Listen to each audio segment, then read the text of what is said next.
Hello, fala galera, tudo bom?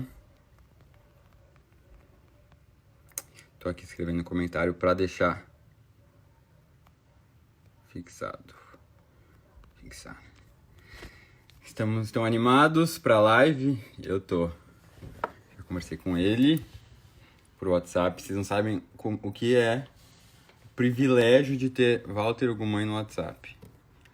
E ele falou que já ia entrar daqui a pouco. Eu tô aqui com a pequena pilha de livros dele que eu tenho. Deixa eu mostrar. Ó. Aqui são os livros dele que eu tenho. Todos lidos, com exceção de O Nosso Reino. Que foi o primeiro romance dele, inclusive. Deixa eu ver se ele apareceu aqui. Solicitações.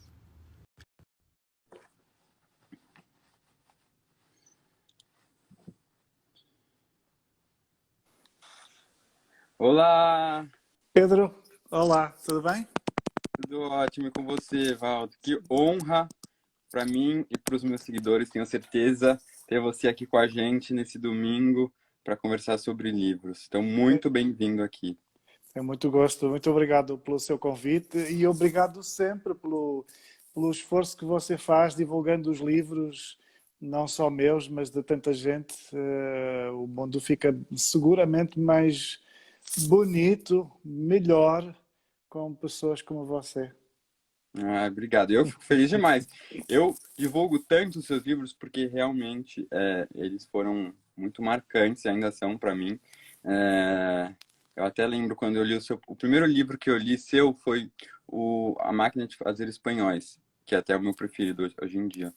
E eu lembro que ele me marcou tanto porque ele fez com que eu entendesse como, de fato, os livros podem marcar a gente, né? E como um livro está além de uma história, como também a gente tem que observar a escrita, a construção dos personagens, a relação entre eles. Isso eu vi muito e aprendi muito na Máquina de Fazer Espanhóis, depois logo seguida do Filho de Mil Homens. Foram dois livros que me marcaram muito. Por isso que eu indico, assim, sem medo e com vontade, porque eu sei que eles marcam mesmo a nossa vida como leitor também e nos amadurecem. Então, acho muito importante isso e por isso que eu indico mesmo e recebo só feedback positivo quando eu indico seus livros. Então, é muito gostoso ter essa troca. Obrigado. E os meus, assim como eu, né, os meus seguidores acabaram virando aí também grandes fãs seus. Então, Obrigado, obrigado, Pedro, obrigado. e como é que você tá, e antes da gente falar mais sobre os livros, como é que você tá nessa quarentena em Portugal, com sua mãe, como é que vocês estão? E a sua rotina, assim, tá sendo mais de escrita, leitura, desenhos? Na verdade, estou ótimo, estou excelente. Eu estou a adorar o facto de estar quieto, finalmente. E tem esta coisa assustadora do mundo exterior, não é? Mas, ao mesmo tempo, assim, no que diz respeito ao meu ritmo pessoal, eu precisava muito encontrar um momento em que eu, pura e simplesmente, ficaria parado.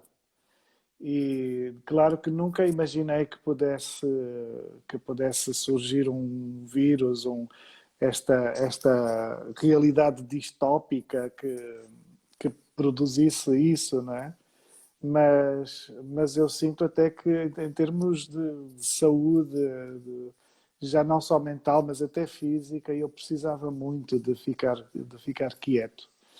Então tem esta coisa dupla, não é? Um susto que ronda a casa, um susto que no fundo existe lá fora, mas ao mesmo tempo uma vontade de ficar dentro de casa e de continuar aqui trancado durante mais uns meses que, Você que eu vinha estou numa, aproveitando. você vinha numa rotina muito intensa, né, de viagens, É. de eventos, de feiras literárias, só que para o Brasil, ano passado, você deve ter vindo aí diversas vezes, né? Eu fui sobretudo muito tempo. Eu fiz duas. 3 viagens, talvez, mas eu estive muito tempo, tive várias semanas e correndo o país, o que não é muito fácil, o país não Não, é pequeno e então não. não é tão fácil assim ficar correndo eventos numa ponta à outra. Então eu já vinha muito, eu estava adoecendo cada vez mais, assim, eu viajava e as minhas viagens, as últimas, eu quase sempre ia parar no hospital, assim, todas as viagens tinham o momento do hospital, né, Não, tô... em que alguma coisa me fazia mal, é alguma coisa que eu comia, é alguma, quase sempre um descontrolo no cansaço, uma exaustão. E eu já vivia meio achando que eu já estava virando um chato, porque ao invés de acompanhar toda a festividade, toda a alegria, não é, com que era recebido, eu estava invariavelmente prestes a desmaiar, prestes a vomitar, prestes a perder os sentidos completamente. Então, Foi uma pausa necessária, né? então no que diz respeito assim ao estar em casa, só ao estar em casa, eu estou a adorar Uhum, estar em casa. O resto, claro que é muito complicado. Eu estou na casa da minha mãe, aqui é a sala da casa da minha mãe, uhum, então eu tentei, eu tento, o que eu estou tentando é fazer com que possa proteger de todas as maneiras. A gente não recebe rigorosamente ninguém, não entra rigorosamente ninguém nesta casa há um mês e meio. E, e eu saio só para levar o Crisóstomo, o meu cão. uhum. Então ele precisa de ir à rua fazer as necessidades. Então é a única saída que eu tenho, assim. Então eu fui muito histérico. Eu comprei comida para 2 meses e eu não preciso nem de ir Ao eu não mercado. compro nada. Assim, o que tem aqui em estoque a gente come, o que não tem estoque a gente Uhum. fica só na saudade, não precisa ter. Até porque sua mãe é mais velha, né? Então tem que tomar todo o cuidado para Minha não. mãe tem 80 anos, ela assim, eu acho que a minha mãe é bem resistente, eu até acho que ela Uhum. não teria grande, eu acredito que ela não teria grande sobressalto, digamos assim, porque tem muita gente que não tem quase Sim, sintomas e muita tudo. gente. Mas enfim, mas eu não vou experimentar para saber, não é? Então Uhum, eu lógico, com certeza. acho melhor assim, até porque eu estou acreditando muito que vai aparecer uma vacina muito rápido. Porque a humanidade nunca buscou uma vacina tanto quanto desta É. vez, não Tá é? o mundo inteiro parado, né? É, Aguardando. então, até pela avidez económica, por todos os motivos, o interesse no aparecimento da vacina é muito Uhum, grande.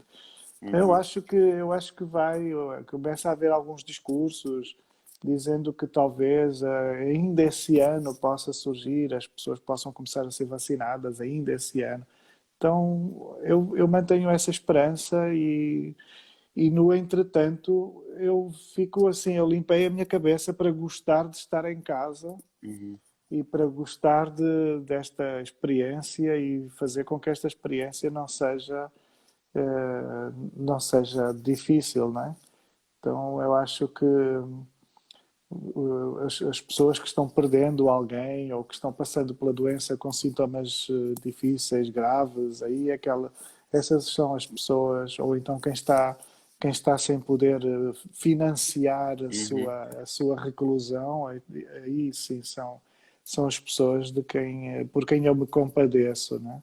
Então, neste momento eu sinto que sou um privilegiado porque eu estou convidado a descansar de alguma forma, é o que eu sinto com esta quarentena. Eu estou convidado a descansar e a vida deu-me o privilégio de poder descansar.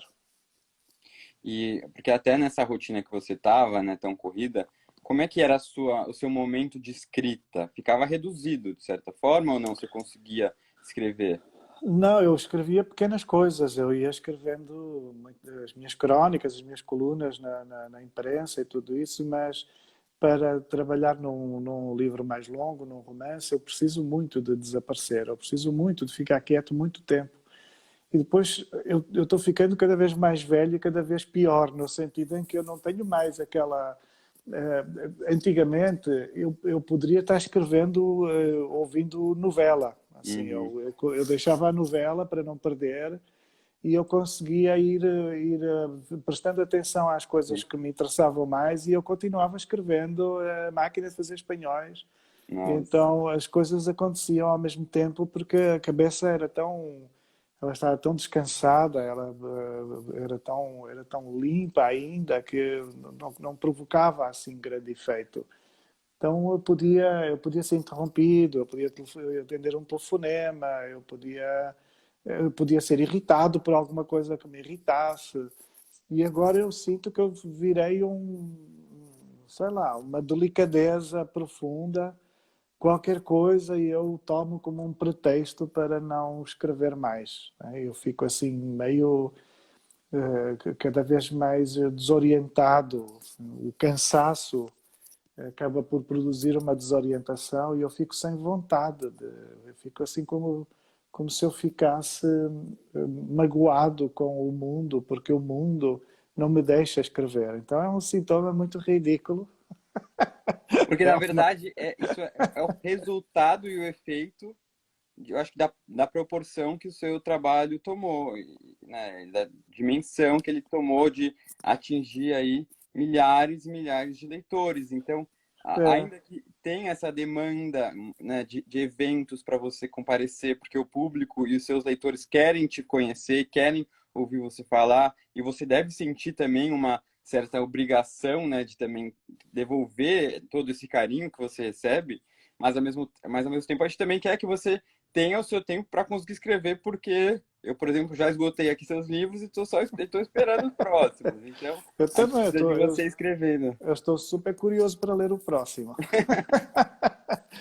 Não, mas é muito assim. Eu sempre falo assim com os meus amigos, eu sempre digo, eu faço muita queixa, mas é uma queixa de coisas boas, assim. Uhum, Eu só queixo de coisas boas, uhum. porque exatamente por serem uma demasia, assim, por ser muita coisa acontecendo, muita movimentação.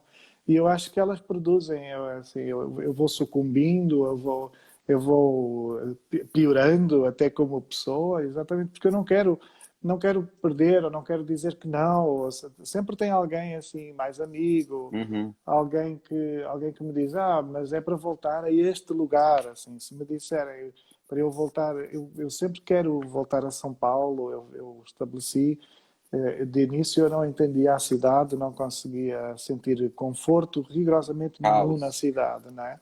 Mas hoje eu chego a São Paulo e eu tenho o meu circuito e então eu adoro Uhum. chegar a São Paulo, adoro estar em São Paulo. E então se me disserem, olha, para vir a São Paulo, é para vir a Salvador da Bahia, por exemplo, é para estar, sei lá, tantos lugares, é para ir à Islândia ou para ir ao Japão, eu tenho muita dificuldade em dizer, não quero ir, não vou. Então sempre arranjo um modo, ou tento arranjar um modo de disponibilizar mais uma semana. Penso assim, vai ser só uma semana. A verdade é que a acumulação das coisas todas, elas depois produzem mesmo assim uma espécie de hecatombe pessoal, não é? Na viagem, você sabe que eu tive um período em que eu acordava e eu não conseguia entender onde é que eu estava. Nossa. Então eu ficava assim meio no escuro do quarto, não é? Quarto de Tentando hotel. lembrar.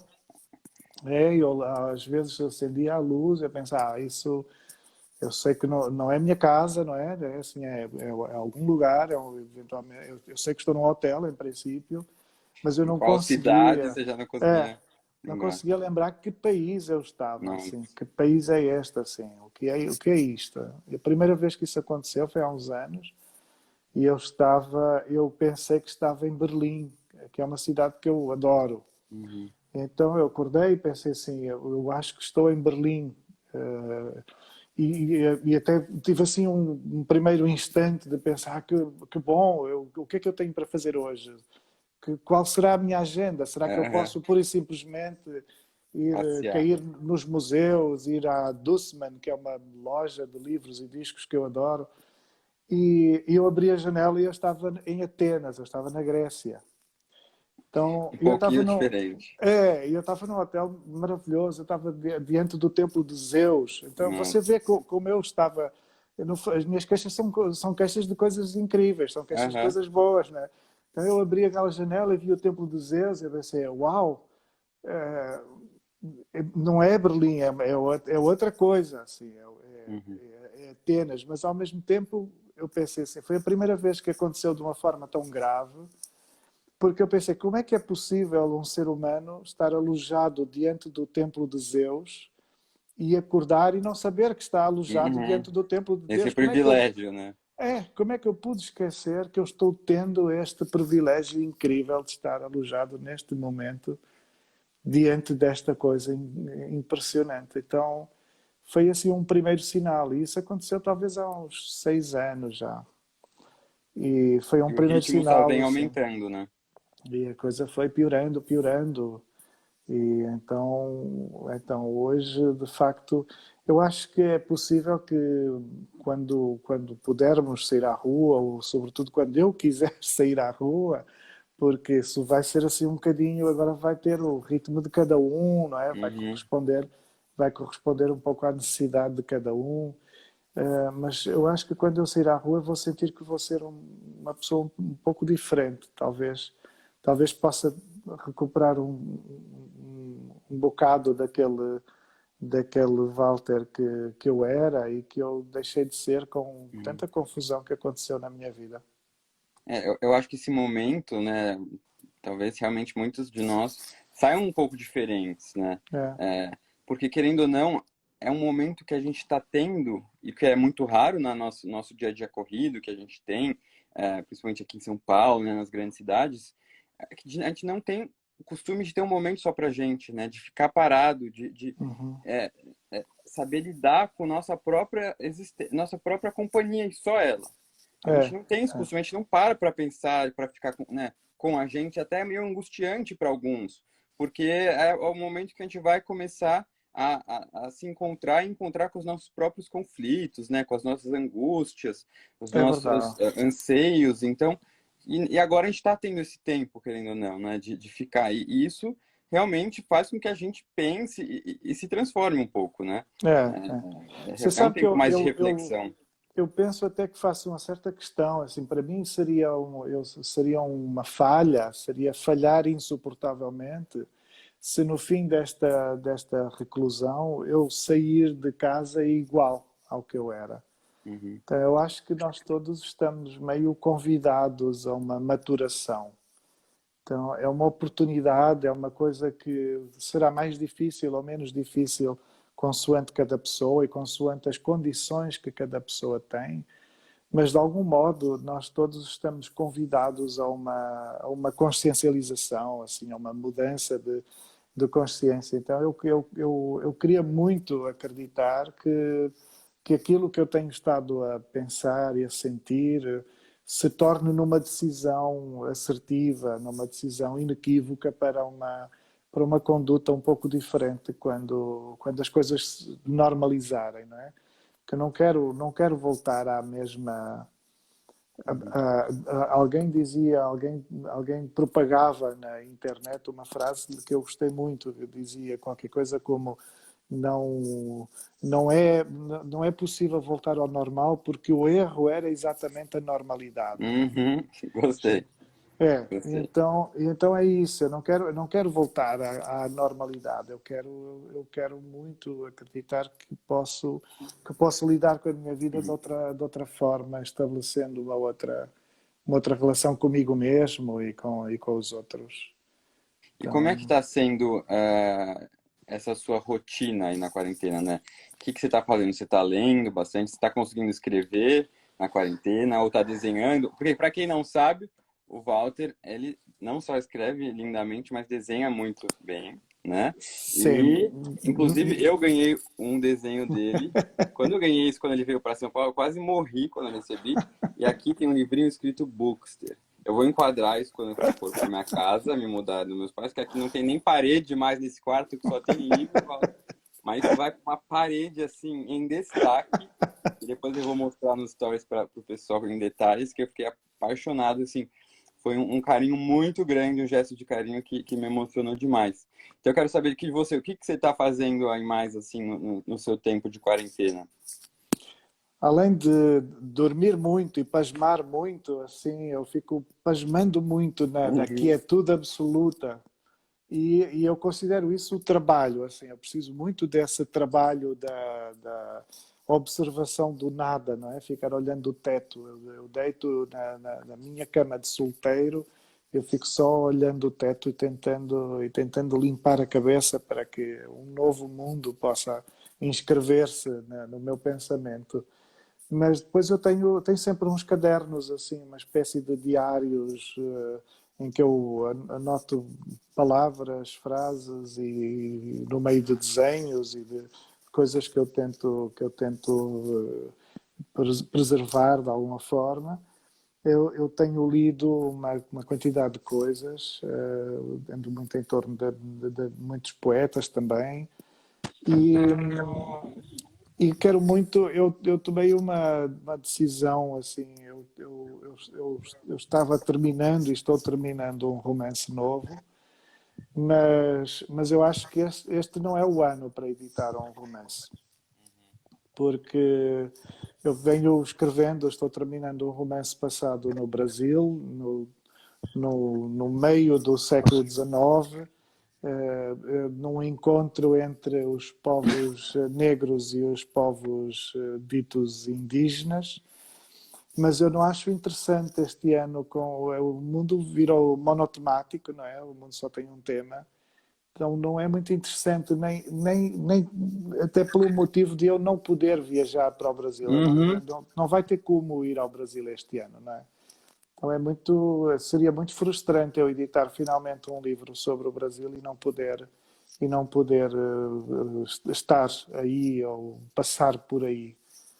Então o que eu estou fazendo eu acho que vou trocar, eu estou meio trocando o livro que eu iria editar no próximo ano, eu estou antecipando Uhum. para sair este ano, E, que é e você pode um... dizer o tema ou o segredo? Sim, não, assim, eu sou muito boca aberta. Então, Mas ó, já gostei de saber, eu já sabia também que você já tinha me falado que o próximo romance vai ser ambientado no Brasil. Tinha gente já perguntando isso. Tenho certeza que todo mundo vai ficar aí animado e ansioso, mas a gente é, espera e entende a situação. Mas e qual que seria esse outro romance?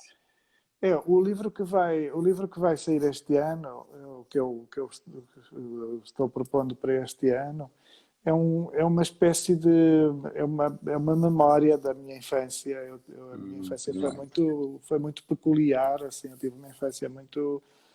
Eu sinto que até hoje eu estou tentando curar a minha infância, né? Estou tentando sanar a minha infância, não porque ela tenha sido particularmente traumática, mas porque ela, de algum modo, comportou ou consumiu a parte mais mágica da vida e aquilo de mais impressionante que me aconteceu-me na infância. Então, eu venho há muitos anos, há 8, 9, 10 anos, que eu venho escrevendo de uma forma fragmentária Uhum. episódios da minha infância até à minha adolescência. Eu tenho esses textos, estão escritos, por isso o livro praticamente já existe. Eu só preciso tomar assim umas decisões acerca da organização de algumas coisas, ou outras coisas que eu fico na dúvida se quero que as pessoas saibam, se Ah, quero. pode colocar. A gente gosta. Quanto mais, Eu melhor. sei. Não, nem é assim. Eu acho que até o mais incrível vai ficar no livro. Assim, o mais Uhum. inacreditável é exatamente o ponto fulcral do livro, é o mais inacreditável. Mas depois tem coisas assim, sobretudo que envolvem.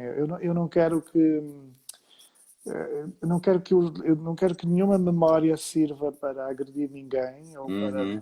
dedurar alguém, não é? Então eu quero contornar de Uhum. pequenos detalhes para que as pessoas que possam sentir algum tipo de, como lhe dizer, de tristeza lendo aquilo, não estejam minimamente afetadas. Então, eu tenho estado a trabalhar nesses textos e tem sido, sabe que tem sido um momento absolutamente perfeito, porque na esteira daquilo que eu vinha dizendo, deste momento ser um momento de profunda meditação, em que eu quero acreditar que quando eu sair à rua vou sair diferente, é muito especial estar escrevendo e trabalhando exatamente com um pensamento tão fundador quanto o pensamento acerca da nossa infância, não é? Que tem que ver com todas as fundações, toda a aprendizagem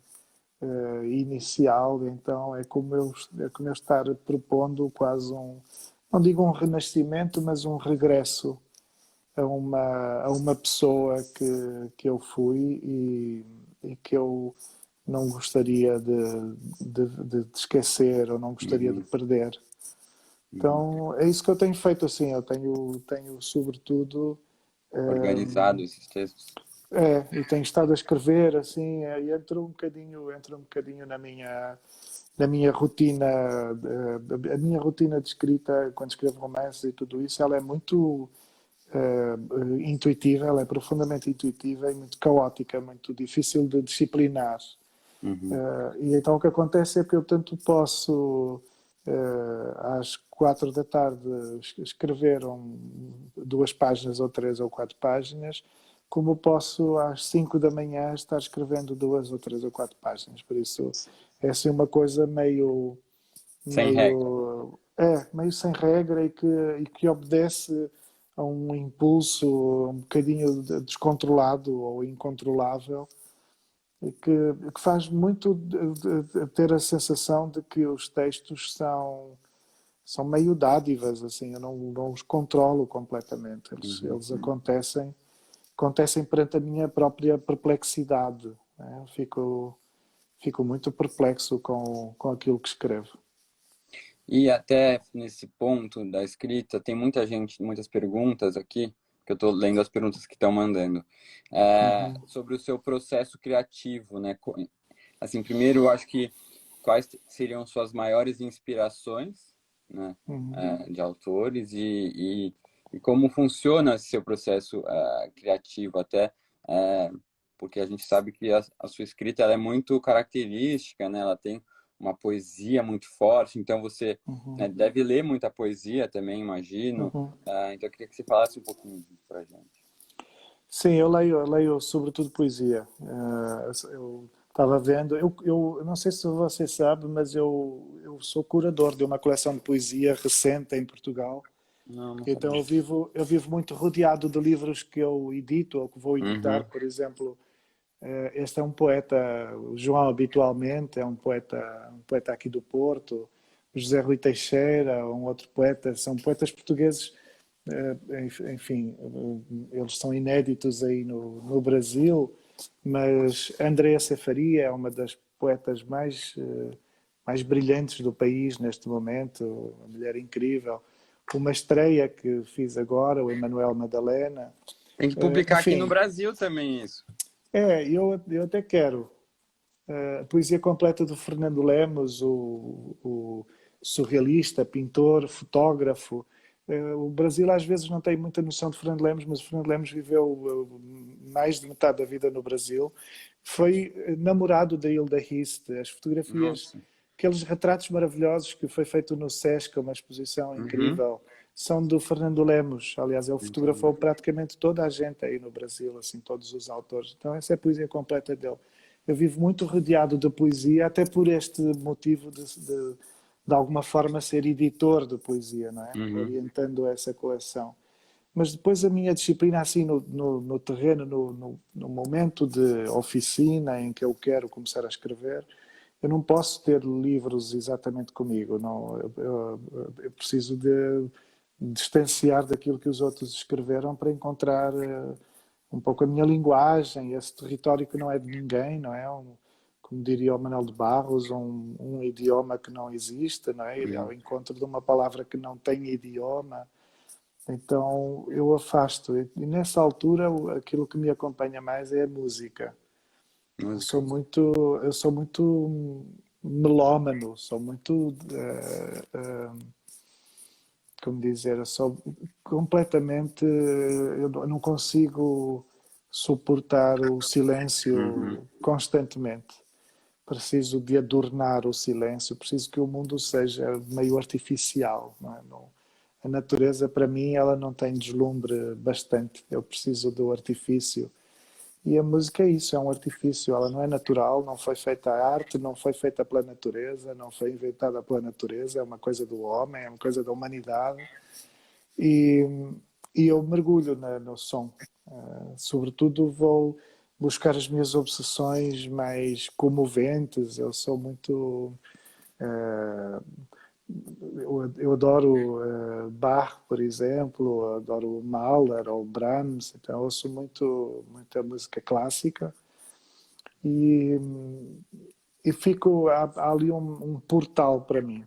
Assim, depois de há uma cantora, por exemplo, que morreu há muitos anos, chamada Kathleen Ferrier. E depois de ouvir dois ou três temas cantados para Kathleen Ferrier, eu estou absolutamente num universo Um outro paralelo. mundo.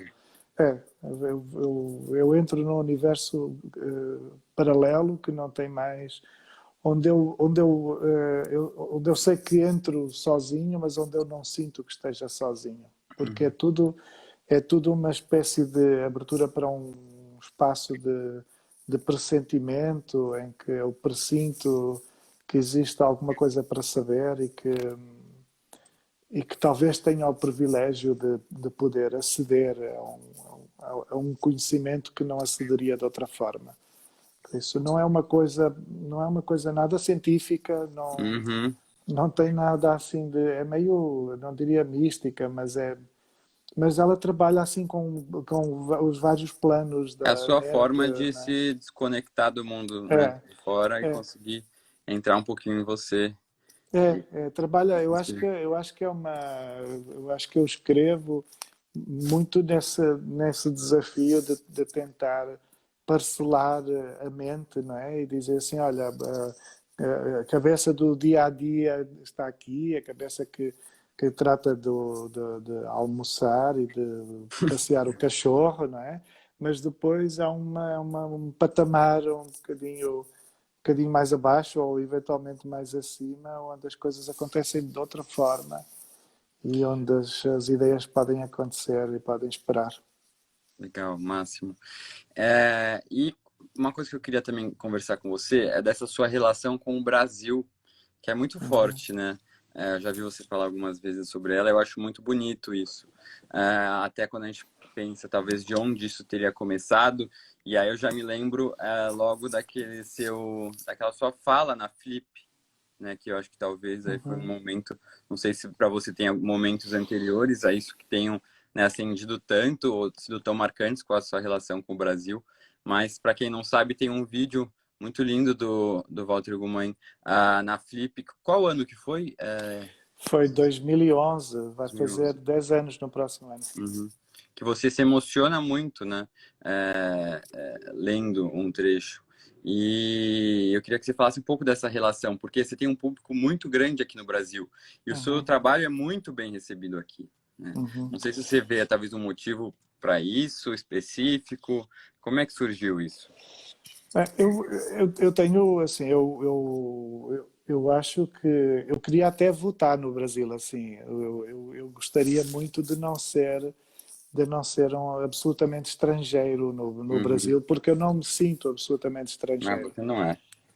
Eu sinto uma inscrição da cultura brasileira na minha pessoa, que é uma inscrição muito grande. Então, desde menino, assim, nesse livro que eu falei que eventualmente sairá já este ano, eu conto isso assim. Eu teria 6, 7 anos quando a novela Gabriela passou aqui em Portugal. Ela passou em 1977, ela é de 74, passou em Portugal uns anos depois.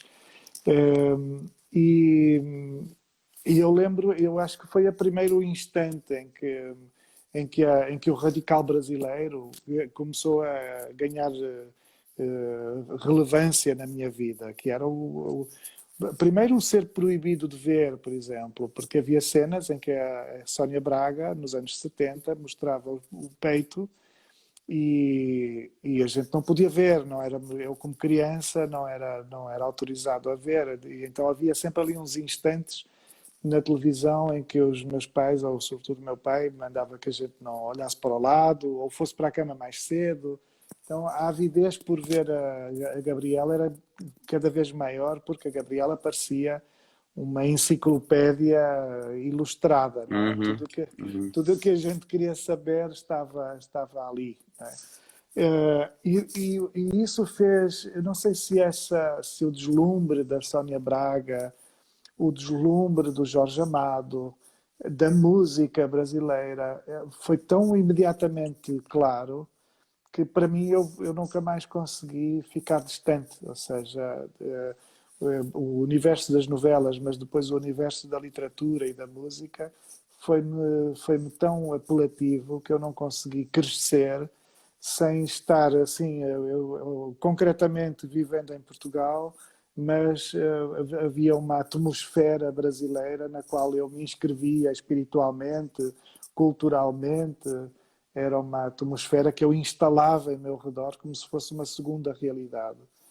Então, quando eu pude viajar, quando eu tive finalmente condições para comprar uma viagem, eu estava com 28 anos e eu comprei uma viagem para o Brasil. Foi assim a minha primeira, uhum. foi o meu primeiro avião em que eu pensei o país que eu mais quero ver no mundo é o Brasil. E então eu fui ao Brasil, estive um mês no Brasil nessa altura. E, e eu fiquei alojado num lugar muito humilde, nos arredores de Niterói, e eu regressei com a impressão de ter tido uma outra infância, assim. Foi assim, é como se eu tivesse subitamente ali uma esquizofrenia, uma duplicidade bizarra, porque a saudade que eu tinha do Brasil era a mesma saudade que eu poderia ter de quando era menino e brincava com os meus amigos de uma forma aventurosa e ingênua e feliz. E então eu comecei, sempre que possível, eu voltei ao Brasil. Eu fui voltando sempre, sempre. Eram as minhas férias, assim, todo o tempo que eu conseguia e todo o dinheiro que eu conseguia guardar, eu guardava para poder regressar ao Rio de Janeiro. Nessa altura, sobretudo ao Rio de Janeiro.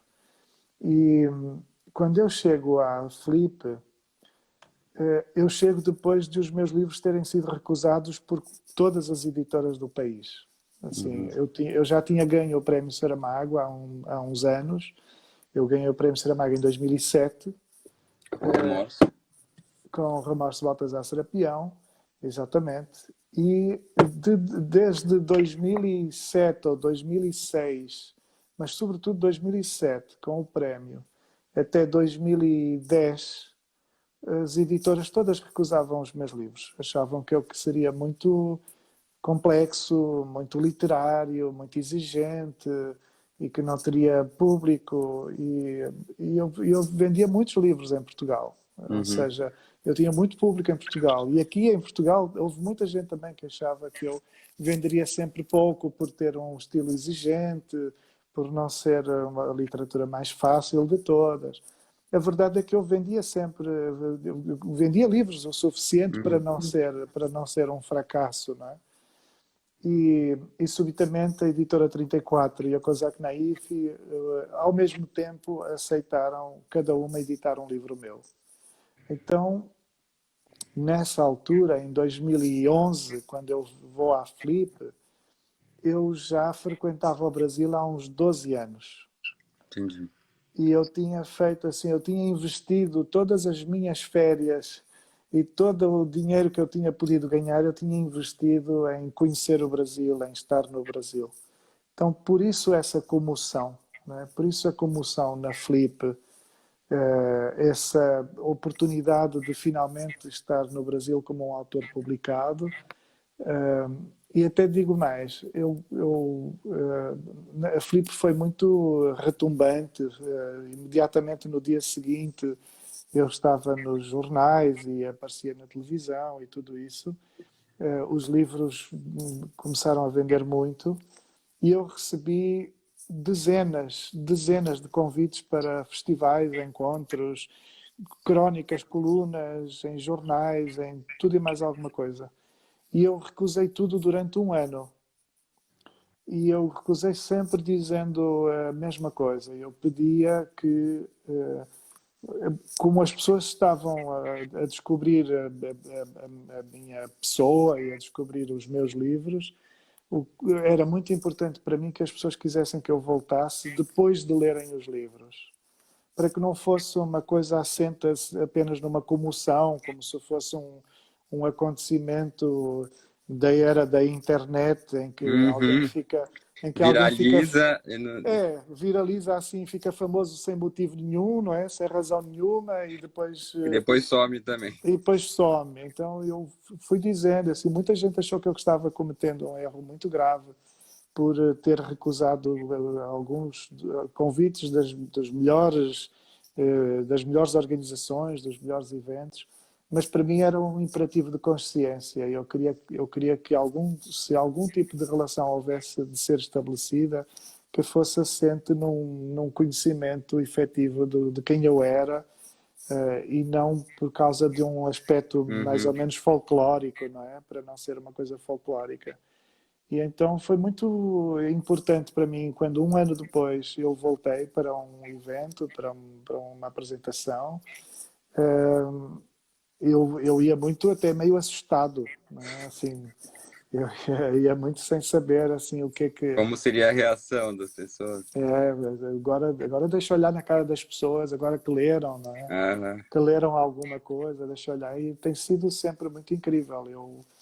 Eu quando chego ao Brasil, todas as vezes que o avião pousa, assim, tem um calor no ar, há, assim, Uhum. há um cheiro específico, assim, uma umidade, uma coisa da terra, e eu fico, assim, nos primeiros instantes, eu fico sempre muito comovido. A sensação de regressar a um lugar que é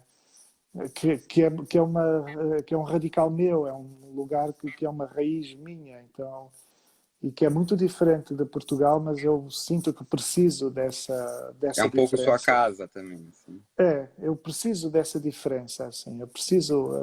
Eu gosto muito de. Eu até fico tentando fazer dieta, mas eu gosto muito de saber que vai ter pão de queijo, assim, que não preciso de comer, mas eu gosto de saber que está ali, não é? Que tem água de coco, e gosto até de algum atrapalhado das coisas que no início, nas primeiras vezes em que eu viajei, elas eu ficava meio desorientado, às vezes meio Você já se assustado. acostumou. Eu gosto de chegar assim numa coisa onde eu vou ter que pegar uma condução e tem uma confusão básica, assim, Sempre tem, o sempre tem. povo meio brigando e alguém perguntando: você racha comigo? Eu posso ir com você? Eu posso... E aquela coisa assim meio E no final de dá um jeito, né?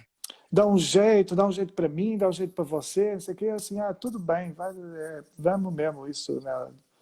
No jeito um pouco assim, já não fico tão angustiado, já não fico tão desorientado, então acho graça a algumas coisas, porque eu acho que são sinais de pura sobrevivência, assim, de necessidade de sobreviver num país esmagadoramente grande, Uhum. cidades esmagadoramente grandes, né? Então eu gosto muito, gosto muito. E quando você fala que o Brasil está inscrito aí na sua carne, que é muito bonito você falar isso, mas hoje em dia ele está literalmente, de certa forma, né?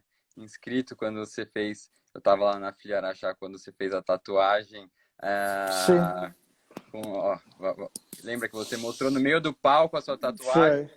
E Era uma aí tinha sido surpresa uma para o surpresa Inácio. para o Inácio Loyola que você tatuou uma palavra que ele tinha escrito, né, com a caligrafia dele. E ao mesmo tempo, tem muitos leitores que tatuam frases suas, né, É verdade. tem muitos leitores. Muito doidos, muito doidos. É fazer uma tatuagem é uma coisa horrenda, é Não, mas horrendo, eu acho que é um pouco, dói assim muito. como você sente que o Brasil está inscrito em você, eu acho que você é tão recebido aqui, você é tão, também, né, a gente te sente como brasileiro que as pessoas sentem essa vontade de inscrever na própria pele um pouquinho da Uhum. sua obra, né? Que impacta e acho que toca tantas pessoas. Então é algo muito bonito essa troca, né? É, É, eu fico muito grato. Você sabe que eu fico sempre sem jeito. Assim, eu queria muito ser milionário para ficar dando dinheiro às pessoas quando as pessoas vêm falar comigo. Assim, é muito impactante, é muito é, doido assim que as pessoas tenham tanto carinho, não é? Possam ter tanto carinho por alguém.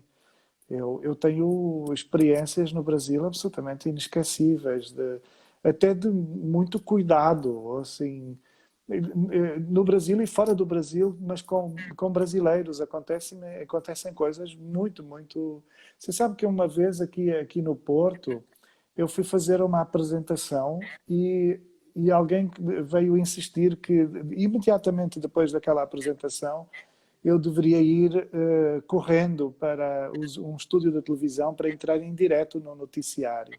E eu fiquei meio resistindo porque eu estava dizendo, eu estou com fome, eu não lanchei, isto vai ser um pouco longo e se eu precisar de ir na televisão, eu só vou sair da televisão às 11 da noite.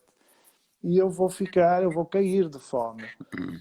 E eu pensei assim, olha, eu não posso comprometer, mas talvez seja melhor não contar com isso. Mas foi uma coisa tão insistente que acabei por dizer que sim, que eu seguiria. E você acredita que veio na fila de autógrafos, veio uma moça brasileira chamada Cris Vitória. E você acredita que a Cris decidiu pedir o autógrafo e decidiu oferecer-me o seu sanduíche favorito? Mas uma coisa assim absolutamente espontânea. Ninguém sabia que não ia jantar, ninguém sabia nada. Mas ela pensou assim, Walter, esse é o meu sanduíche favorito, eu adoro isso, adoraria que você experimentasse. Então é o meu presente para ela te você, é o meu... salvou. É, e eu disse assim, isso é muito doido, como é que é possível, neste instante em que eu estava Uhum. já cheio de fome, e a sentir meio uma tontura e pensando, eu não vou sobreviver a isso, eu não vou conseguir chegar na televisão, como é que aquela alma brasileira desceu ali é que nunca quem é que tem a ideia de oferecer um sanduíche a um Uhum, escritor numa fila uhum. de autógrafos? Isso A não gente fala que existe. o brasileiro é um povo a ser estudado. O brasileiro é muito normal, um povo a ser estudado, né? Mas Mas é é para muito ser bom isso. estudado, mas para ser imitado é muita coisa, É verdade. para ser reproduzido é muita coisa, porque foi muito providencial. Então, tem muita coisa assim, o Brasil, de eu ir na rua, ou assim, ou eu querer muito entrar em algum lugar, é das coisas mais gratificantes. Por exemplo, eu pensar assim, eu adoraria entrar nessa exposição, mas está fechada, ainda não abriu, só abre amanhã, e não sei o quê, e de repente alguém ver que eu estou espreitando numa porta, atrás de um vidro, qualquer coisa, e alguém reconhecer e dizer, você não é o Walter Gomes? Assim, eu sou. Mas entre, assim, eu queria ver, mas só amanhã. Assim, mas pode ver, e assim, é uma coisa, é muito bonito, assim, é muito bem. Eu só tenho experiências maravilhosas para lembrar do Brasil, então, aliás, eu sempre penso assim, quando eu preciso de me sentir bem, eu penso assim, é o momento perfeito para eu viajar para o Brasil e ficar bebendo água de coco e Comendo vendo pão de queijo. exposição, ir ver a OZESP e é muito bom mesmo, é muito bom que isso E possa. você falou já, né, do Jorge Amado, mas que outros, eu não sei se tem outros que são mais, ou que autores brasileiros que você goste muito, assim, né? Quem seriam os seus autores favoritos do Brasil? Muitos. Ó, eu estou tentando, eu vou, assim, vou dizer, o primeiro nome que eu vou dizer é porque é puramente interesseira, porque eu quero que ela permita que eu vá visitá-la e ela não permitiu ainda. Eu quero muito ir conhecer a Adélia Prado. Eu adoro a Adélia Prado e eu estou há anos fazendo assim pressão. Eu já incluí no meu cachê, assim, eh, Em troca de um em encontro troca, com a Adélia. exatamente, assim, eu só preciso de olhar na cara dela. Eu disse assim, eu até já disse ao Afonso Borges, eu disse assim, Afonso, se ela quiser, nem falo. eu não entro em casa, ela só tem de abrir a porta, eu olho para ela, fico 5 segundos olhando e E eu tá venho embora. suficiente. Já é suficiente, eu não preciso nem que ela diga nada, ela não tem que dizer nada, ela pode nem gostar de mim, mas eu só quero olhar na cara dela, assim, eu já fiz disso cachê, mas não tem como, ela não aceitou. Então, a Adélia Prado é uma das autoras, uma das minhas heroínas, assim. O Manuel de Barros foi um poeta que eu li muito. O Guimarães Rosa, obviamente, o Machado de Assis, a Clarice Uhum. é incontornável para toda a gente, né? E cada vez mais no mundo inteiro. A Clarice é um charme mundial, né? Mas eu leio também alguns dos mais recentes, assim, eu gosto muito do Marcelino Freire, que é uma pessoa Uhum. de quem eu fiquei muito amigo, do Evandro Afonso Ferreira, por exemplo. É A, demais. Sim, a Simone Paulino escreve belíssimamente, o livro mais recente dela é muito, muito, muito Ela bonito. tá aqui comigo também. É muito lindo. Ela tem uma escrita muito sensível, muito Uhum. poética e é muito especial. E eu li recentemente, eu tenho aqui comigo, por exemplo, o Laurentino Ah, Gomes. Eu acho que o trabalho que o Laurentino faz de revisão histórica e de consciencialização histórica é muito importante. E você esta chegou a série que ele ler está esse já? abrindo, sim, sim, sim, eu acho brilhante, Eu acho não li ainda, brilhante. eu quero muito ler. Acho muito, muito, muito necessário, muito corajoso e muito necessário. Então, eu leio muita coisa, na Uhum. verdade, muitos brasileiros, muitos do pensamento também. Eu gosto muito do Vladimir Safatli, por exemplo, os estudos que ele tem sobre o medo, a maneira como ele interpreta a sociedade brasileira como necessitando de se sangrar, não é? Gosto muito do que ele pensa. E gosto dos muito populares. Eu gosto muito de ler, por exemplo, o Pensamento Benigno da Monja Cohen. Gosto muito de ler o Leandro Ela é Carnal. incrível. Gosto muito, porque acho que são figuras que potenciam ou que popularizam o pensamento, chegam a massas com um pensamento que é muito válido, muito equilibrado, muito Uhum. decente, não é? Muito decente, assim, uma espécie de filosofia da decência. Eu acho que há muita coisa a acontecer no Uhum. Brasil de muito bom. Concordo. Uma das coisas que mais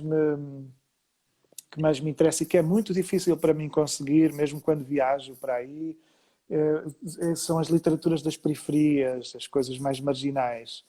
Eh, das periferias em dois sentidos. As periferias pura e duras, aquilo que se escreve nos bairros exteriores de São Paulo, nos bairros mais distantes de São Paulo ou das grandes cidades, e depois as periferias, no que diz respeito às elites e aos favorecimentos mais comuns, e por isso os poetas ou os escritores que pertencem a grupos mais perseguidos ou menos visíveis.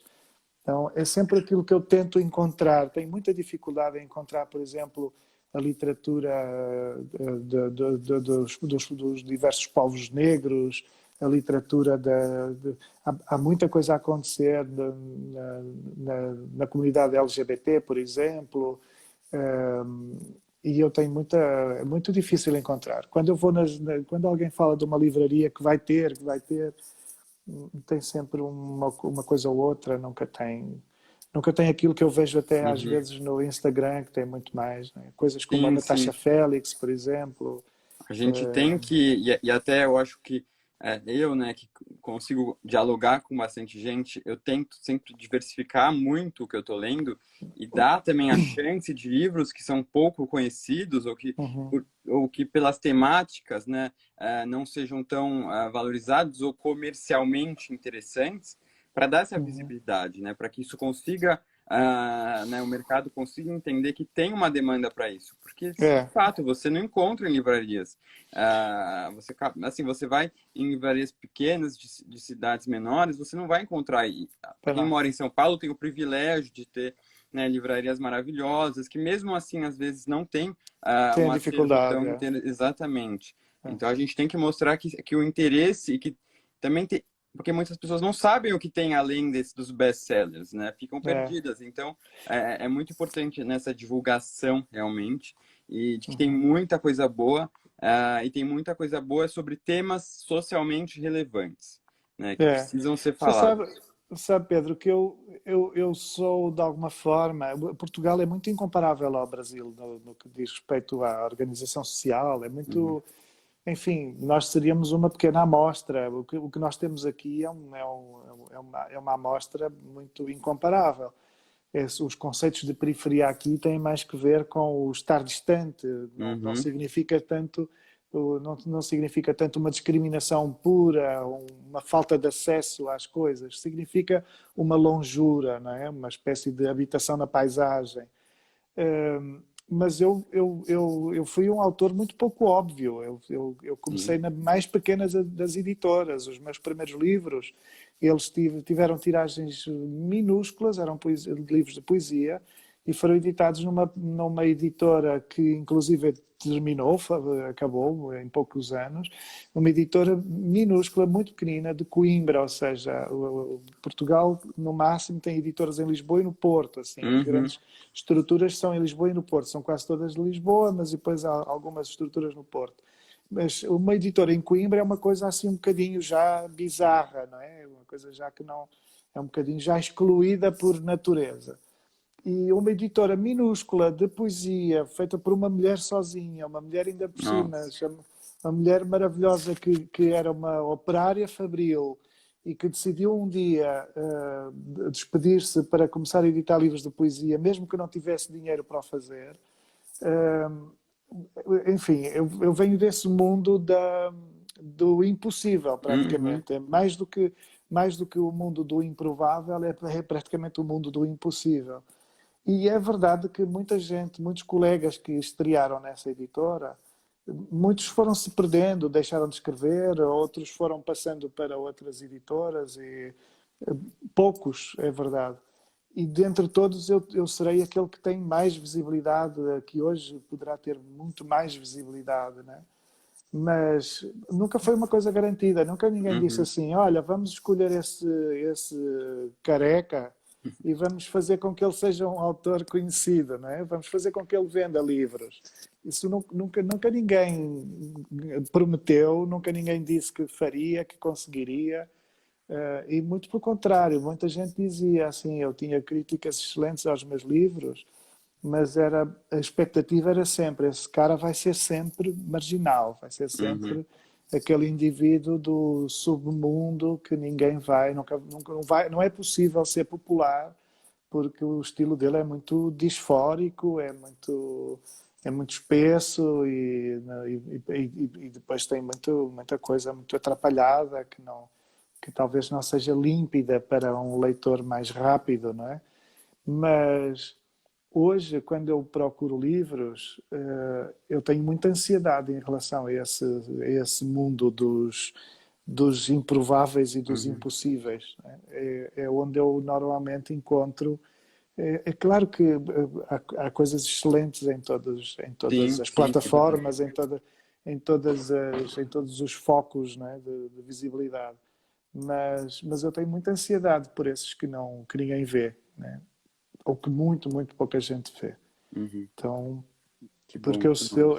eu sinto que o meu percurso foi exatamente assim. E veja, eu continuo a viver em Vila do Conde, isso eu não vivo nem no Uhum. Porto, devo ser o único escritor português que vende o que eu vendo e Uhum. que não está nem no Porto, ou seja, vendendo o que eu vendo só existe em Lisboa. Uhum. E por isso eu estou a 400 quilómetros de Lisboa, Você o que continua não sendo óbvio, né? e eu continuo na cidade, na verdade, na pequena cidade onde cresci desde os 10 anos. Por isso, continuo rodeado da minha família e dos meus amigos, que são substancialmente as pessoas comuns que foram sempre os meus amigos. E por isso, há qualquer coisa, no meu caso, que Uhum. não faz muito sentido, que não tem muito sentido. De maneira que eu acho que acredito muito nesses autores que não sejam preparados para fazer sucesso, mas que por algum motivo acabam conquistando o seu espaço. Walter, eu não tenho assim como te agradecer. Vai dar 1 hora agora de live e aí vai acabar, a gente não consegue mais falar. Então, mas foi Pedro, muito obrigado. um Muito papo obrigado. delicioso, de verdade, que tenho certeza Obrigado. que os seguidores, né, ficaram muito felizes, que tem um carinho muito grande por você. E Muito venha sempre ao obrigado. Brasil, que a gente está aqui te esperando. Irei levar outro desenho para você, Por favor, para que eu ter seja colocar melhor. dois na minha parede. Eu prometo tentar fazer melhor, porque esse é muito, muito Não, falho. mas eu amei, nem não. Eu amei de paixão mesmo, mesmo. Muito obrigado. Você tá aí Obrigado, com o nosso Pedro. carinho, e é isso, continue fazendo esse seu trabalho maravilhoso. Obrigado. E muita coragem aí para todos no Brasil e para todos aqui em Portugal com esta pandemia horrível. Muita coragem, muita paciência, Sim, muita sorte. precisamos, precisamos. É isso. Tchau, tchau e Obrigado, bom final de Pedro. domingo aí que já tá tarde para você. Obrigado, igualmente. Obrigado.